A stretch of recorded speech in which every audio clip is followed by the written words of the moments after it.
کلمہ پڑھتے ہی حضرت عمر نے فرمایا یا رسول اللہ جب آپ سچے، قرآن سچا، اسلام سچا، تو چھپ کے نماز پڑھنے کا کیا مطلب ہے؟ فرمایا ابھی تعداد ہی کوئی نہیں، 40 تو مسلمان ہیں۔ عرض کی حضور مہربانی کریں نا، آپ صرف اجازت دیں۔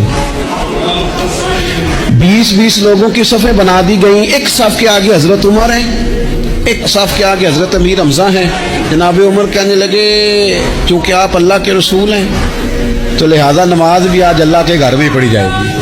تو حضرت عمر بیت اللہ شریف کے بیچ کھڑے ہو کے نعرہ لگاتے ہیں، فرماتے ہیں میں عمر ہوں، تم مجھے بھی جانتے ہو، میرے باپ کو بھی جانتے ہو، تم میرا قبیلہ بھی جانتے ہو، میں نے پڑھ لیا ہے محبوب کا کلمہ۔